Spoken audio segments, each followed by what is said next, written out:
Përshëndetje miq të vegjël të planetit.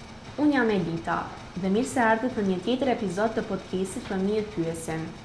Në episodin e kaluar, shoqja ime Mjalta bisedoi me Ajrin, mikun tonë të padokshëm, që na shoqëron në çdo frym. Ai na tregoi se ndonjëherë ndihet i lodhur e i rënduar nga tymi që del nga kur digjet të ngjillin e termocentrale. Por sot do të flasim me vetë shkaktarin e kësaj historie. Një mik që në një mënyrë e njohim të gjithë.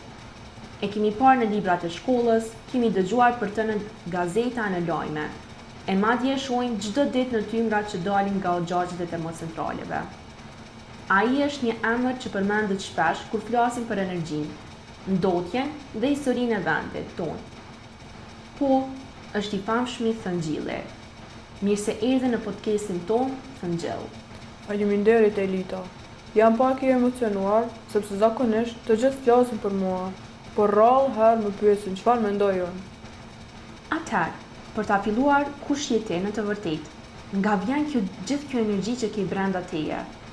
A mund të na tregosh historinë tënde siç e kujton ti? Si u krijove? Si u bëri i rëndësishëm për njerëzit? Historia ime fillon shumë kohë më parë, në një kohë kur në tokë nuk kishte ende njerëz. Unë jam një gurizi, por dikur kam qenë pyll i gjelbër e plot jetë. Miliona vite më parë, pemët e mëdha dhe bimët ranë umbuluan nga shtresat e dheut dhe qëndruan aty për shekuj e shekuj. Toka i shtypi, koha i ngjeshë dhe nxehtësia i shndërroi në diçka të re, në mua. Atëherë ti ende mban gjallë rrezet e diellit dhe frymën e gjelbër të atyre pyjeve të lashta.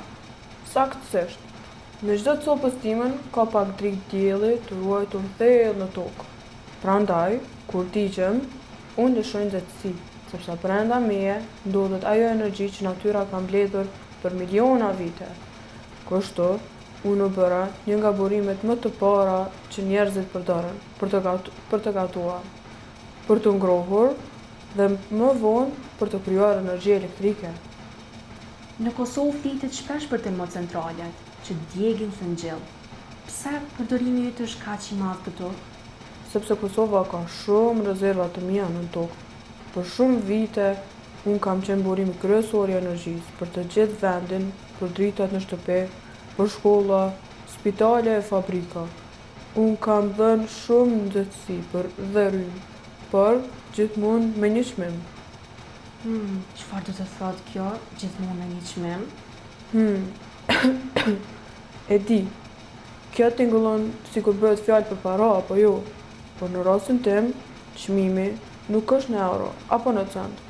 Kur unë digjem për të krijuar energji, nxjerr shumë dym dhe gazra.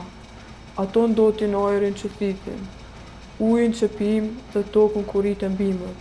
Dhe më e keqja është se e lodhin mikun tuaj, ajrin, që e takuat në episodin e kaluar. Ky është çmimi që paguhet kur përdorni shumë nga unë energjinë që vjen nga Thëngjilli. Pra edhe pse ndihmon për të pasur dritë ngrohje, ti dëmton planetin? Po, kështu është e vërteta ime e hidhur. Kam dhënë dritë për njerëzit, por kam rrësuar pak nga pak qiellin e tyre. Ti the që kur digjesh, ndot ajrin, ujin dhe tokën.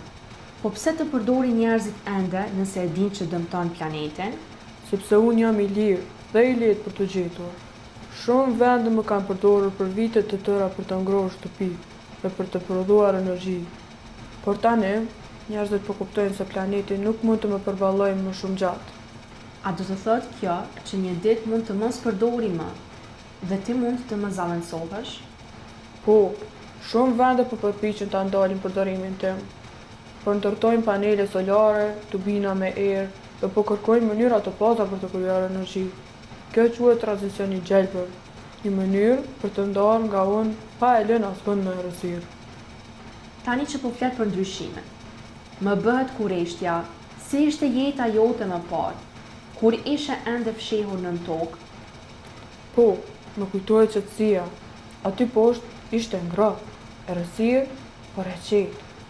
Ndjeja rënjët e bimëve që rriteshin mbi mua dhe ujin që kalonte ngadalë përmes dheut. Ishte si të vlihej një qumë shumë të gjatë. Pastaj, një ditë, njerëzit më zgjuan. Dhe që prej asaj dite, ke qenë gjithmonë në lëvizje?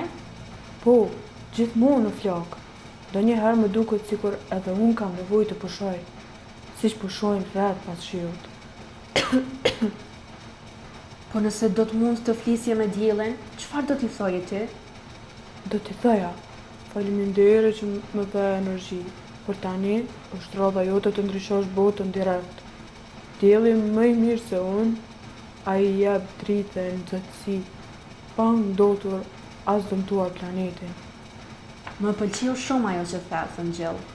Pra, edhe ti dëshiron që planeti të jetë më i shëndetshëm.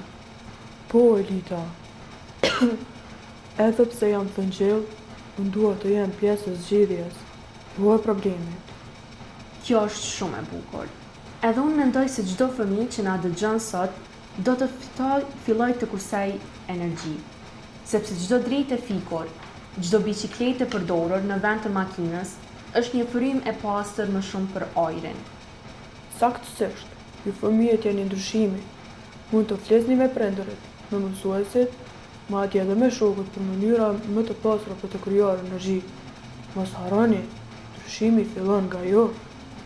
Faleminderit që ishe me ne sot, Thëngjell.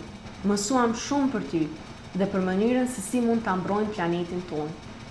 Faleminderit Elita dhe një përshëndetje të ngrohtë për të gjithë fëmijët që më dëgjuan pa paragjykim.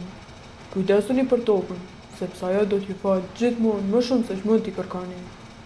Dhe me këtë mesazh të bukur, e mbyllim episodin e sotëm të podcastit Fëmijët Pyesin.